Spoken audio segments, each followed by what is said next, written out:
Radio कंतरिया FM 90 पर आप हैं गुमनाम मुसाफिर के साथ।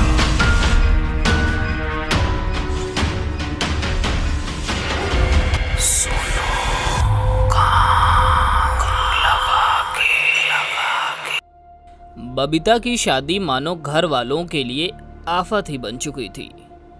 माँ बाप भी बबीता के भूत प्रेत वाले शौक से अब तंग आ चुके थे। बबीता की चाह खत्म होने का नाम ही नहीं ले रही थी। कभी एक किताब तो कभी दूसरी। लोग लाइब्रेरी जाते हैं किताबों के लिए, लेकिन बबीता अक्सर कबाड़ी वाले के यहाँ पहुंच जाती थी। उसे पता है कि आज की नई पीढ़ी इन सब बातों में कम रुचि रखती है, इसलिए सभी अपने घर की पड़ी किताबों को रद्दी समझकर बेच देते हैं।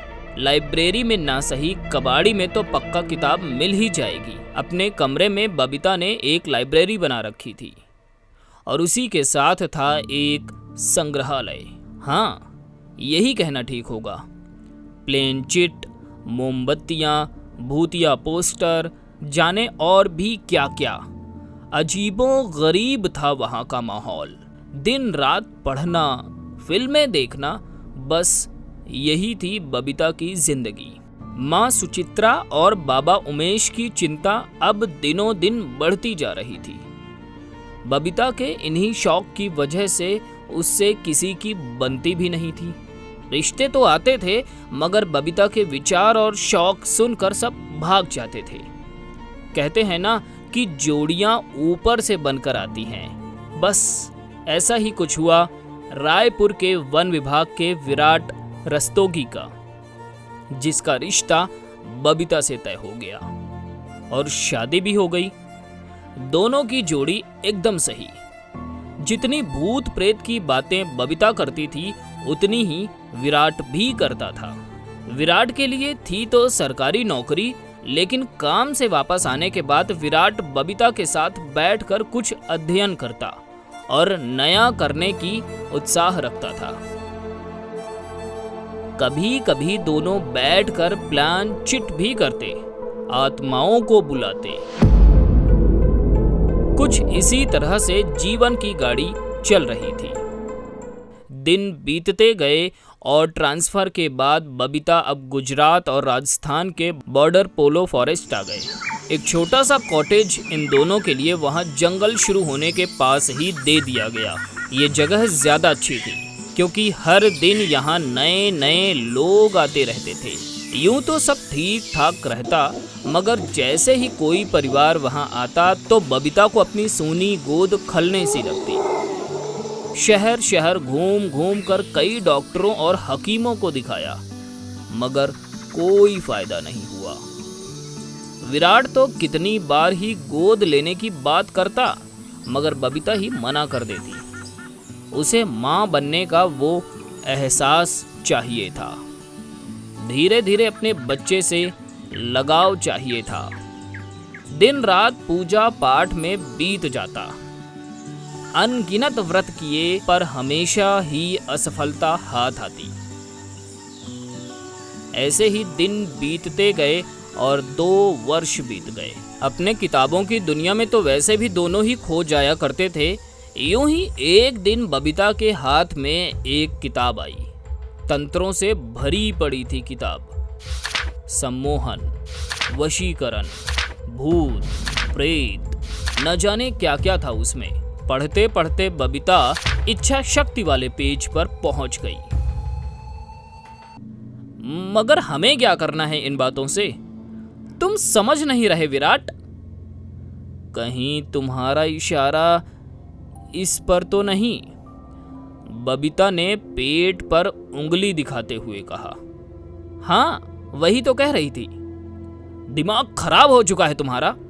ये सब पढ़ने के लिए ठीक है, मगर खुद पर आजमाने के लिए नहीं। अरे तो हर्ज ही क्या है विराट? बस कह दिया, नहीं तो नहीं। अब जाओ चुपचाप और सो जाओ। बबीता और विराट एक दूसरे से नाराज होकर सोने चले जाते हैं। बबीता उसी किताब के साथ लगी रहती है। 2 बजे रात को विराट की नींद खुलती है तो देखता है कि बबीता अभी भी किताब में ही लगी हुई है। आंखें घूरते हुए विराट देखता है तो बबीता किताब रखकर सो जाती है। क्या सोचा तुमने उस बारे में? हर मुमकिन कोशिश तो कर चुके हैं हम तुम, क्यों ना एक बार ये भी करके देख लें। तुम फिर शुरू हो गई। देखो, मेरी भी इच्छा है कि हमारी संतान हो, मगर ऐसे ऐसे कौन करता है? कुछ नहीं सुनूंगी मैं। जब तक हाँ नहीं कहोगे पानी तक नहीं पीऊंगी। विराट नाराज होकर अपने काम पर चला जाता है। विराट लौट कर आता है तो देखता है कि बबीता जमीन पर गिरी पड़ी हुई होती है। झट से उसे उठाकर पलंग पर सुलाता है और पानी की छींटें देकर उसे होश में लाता है। सुबह से कुछ भी ना खाने पीने की वजह से बबीता की हालत ऐसी हो गई थी। बबीता को पानी पिलाने के लिए गिलास देता है तो बबीता इनकार कर देती है और थक हार कर विराट को उसकी बात माननी ही पड़ती है। विराट के मान जाने पर बबीता खुद से ही गिलास का पानी लेकर पी लेती है और खुशी खुशी खाना भी खाती है। क्या करना होगा ये बताओ? कुछ नहीं, सब कुछ अमावस की रात को ही होगा। और हाँ, पूरे घर में रोशनी ना आने पाए। मुझे भी रोशनी में नहीं जाना है जब तक कि बच्चे का जन्म ना हो जाए। विराट को रोशनी वाली बात कुछ अजीब सी लगती है।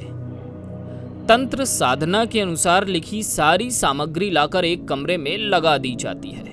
उस किताब में लिखे के अनुसार तंत्र से हासिल की हुई इच्छा कुछ नकारात्मक परिणाम भी देगी, पर इस पेज को बबीता ने फाड़ कर हटा दिया था। किताब के बाकी पन्नों को निकालकर अपने ही सामने रख देती है। विराट और बबीता दक्षिण की ओर अगल बगल बैठ जाते हैं। मोमबत्तियों से एक गोलाकार बनाया जाता है और उसी के बीच में आग जलाकर मंत्रों के साथ कुछ आहुति भी देनी थी।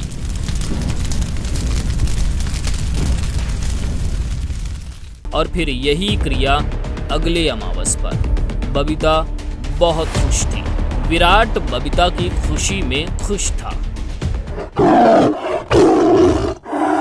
अमावस के एक दिन पहले ही जंगल में एक जंगली जानवर को गिरफ्त में लेने के दौरान विराट बुरी तरह से घायल हो जाता है। हाथ पेड़ों और झाड़ियों के बीच ऐसा फंस जाता है कि निकालने के दौरान पूरी तरह से खून बह जाता है। शाम घर लौटने पर बबीता ऐसी दशा देखकर घबरा जाती है, लेकिन बबीता को सिर्फ अमावस वाले दिन की ही चिंता लगी हुई थी कि सब कैसे होगा। पर विराट उसे आश्वासन देता है कि सब कुछ ठीक होगा। अगले अमावस पर फिर से वही क्रिया दोहराई जाती है। उसी आग में एक सेब रख दिया जाता है जिसे बबीता को खाना होता है।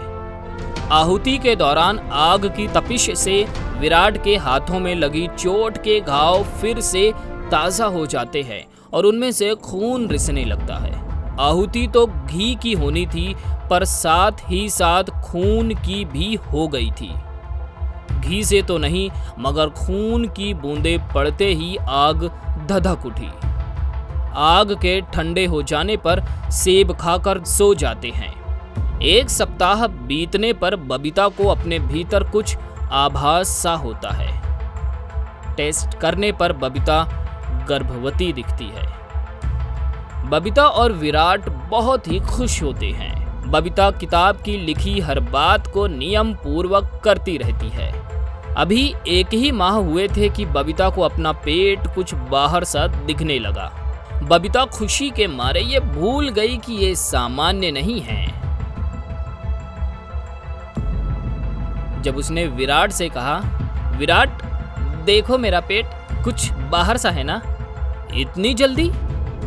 वैसे मैंने तुम्हें बताया नहीं, मगर किताब में लिखा था कि इस तंत्र से इच्छाएं अवधि से पहले ही पूर्ण हो जाती हैं। शायद इसी कारण बच्चा जल्दी बड़ा हो रहा है। मैं तो बेहद खुश हूँ विराट। डॉक्टर से तो मिलना होगा। नहीं, ये सब अब हम दोनों को ही करना होगा। कोई डॉक्टर नहीं, किसी की भी मदद नहीं, यही लिखा था। पहले क्यों नहीं बताया तुमने? कुछ तो गड़बड़ हुआ है। इतनी जल्दी इच्छा पूर्ण होना मुमकिन नहीं है। कोई दुष्ट परिणाम ना हो जाए। क्या होगा? देख रही हूँ जब से माँ बनी हूँ तुम्हें कोई खुशी नहीं है। बड़े बदल से गए हो तुम। बबीता बच्चे के मोह में विराट को कुछ भी कह जाती और विराट चुपचाप सारी बातें सुनता जाता। विराट अब घर तो घर, अपने दफ्तर में भी परेशान सा रहने लगा था। उसका सहकर्मी दयाशंकर उसे बार बार पूछता मगर विराट कुछ भी नहीं कहता। विराट भी कहना चाहता था मगर बबीता की बातों को याद कर चुप हो जाता। जैसे जैसे दिन बीतते गए बबीता का गर्भ लगभग 7 महीने के जैसा हो चुका था। बबीता अब ज्यादा नाराज ही रहती थी और फिर एक दिन विराट कहता है, सुनो, अपनी माँ को तो बुला लो। बबीता क्रोधित होते हुए कहती है, कुछ परेशानी है क्या तुम्हें? समझ नहीं आता है तुम्हें? कोई पाँव नहीं रखेगा इस घर में। इतनी नकारात्मक गतिविधि देखकर विराट एकदम से चुप हो जाता है। दिन भर दफ्तर के लिए जाना अब मुमकिन नहीं था क्योंकि अब बबीता को देखकर समझ आ रहा था कि जल्द ही बच्चे का जन्म होने वाला है। विराट ने दफ्तर में अर्जी दे दी। जरूरत के सारे सामान लाकर घर पर ही रहता और विराट किसी भी हाल में बबीता को कोई भी कष्ट नहीं देना चाहता था। घर पर रहने पर विराट ने देखा कि बबीता की खुराक दोगुनी हो गई थी। खाने बैठती तो मगर उठने का नाम नहीं लेती थी जब तक कि रसोई में बना सारा खाना खत्म नहीं हो जाता। यूं ही एक सुबह विराट ने एक आध्यात्मिक गाना बजा दिया।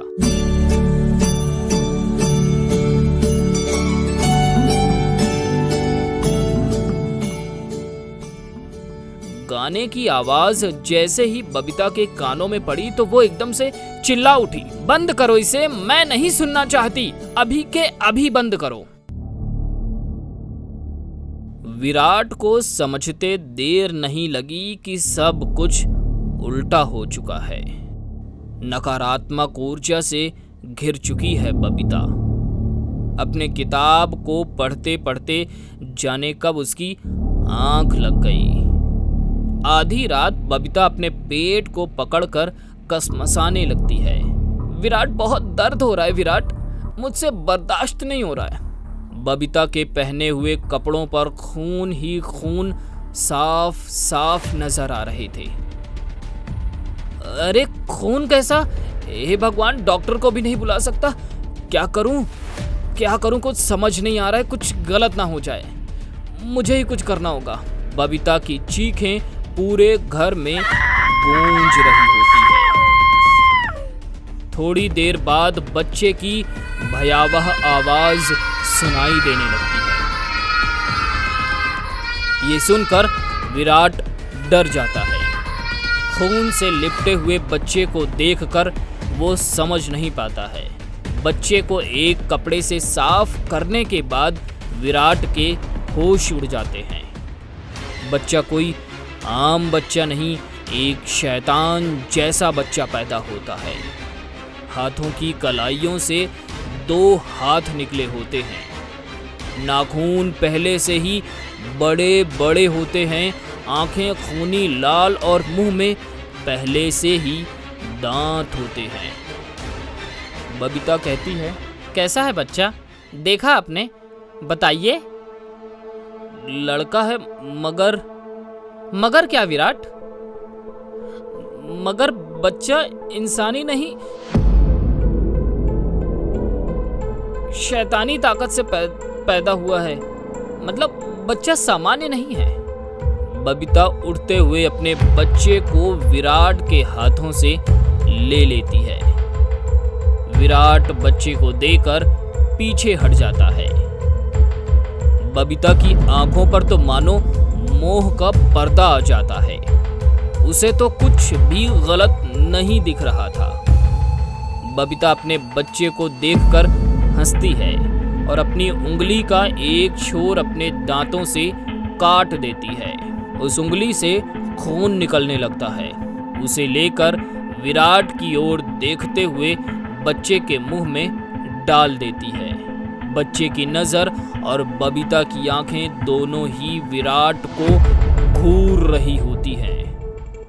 विराट ये नजारा देखकर बेहद डर जाता है और पीछे हट जाता है। विराट ने कभी सपने में भी नहीं सोचा था कि अंजाम ऐसा होगा। कुछ पल के बाद ही बबीता उठती है और कहती है, मेरा बच्चा भूखा है और उसे खून चाहिए विराट। बबीता को ऐसे हाल में देखकर विराट घर के भीतर ही भागता है और उसके पीछे पीछे बबीता भी भागने लगती है। विराट भागते भागते किचन के कोने में आ जाता है। बबीता और बच्चे की आंखों से साफ जाहिर हो रहा था कि दोनों ही विराट के खून के प्यासे हैं। विराट हाथों में चाकू उठा लेता है कि तभी उसकी नजर पास में रखे केरोसिन की गैलन पर पड़ती है। माचिस और गैलन उठाकर विराट घर के बाहर की ओर भागता है, मगर बिखरे खून पर उसका पांव पड़ते ही वो गिर जाता है। विराट उठकर देखता है कि बबीता उसकी ही तरफ बढ़ रही है।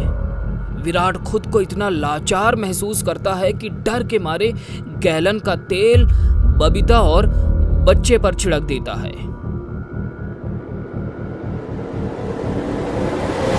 विराट, भूख से तड़प रहा है मेरा बच्चा, खून ही मांग रहा है ना बेचारा। इतना बोलते ही बबीता आगे बढ़ने लगती है। विराट का डर बढ़ते बढ़ते हद पार कर चुका होता है। माचिस की एक तीली जलाकर बिना सोचे समझे वो बबीता की ओर फेंक देता है और घर के दरवाजे को बाहर से बंद कर बाहर निकल जाता है। बबीता की चीख से पूरा घर भर जाता है। आग पूरे घर को अपनी गिरफ्त में ले लेती है। कुछ देर बाद जब विराट दरवाजा खोलता है तो सब कुछ खत्म हो चुका होता है। सुबह तक विराट अपने सर पर हाथ रखे वहीं बैठा रहता है। सुबह होने के बाद वहां गांव वालों की भीड़ आ जाती है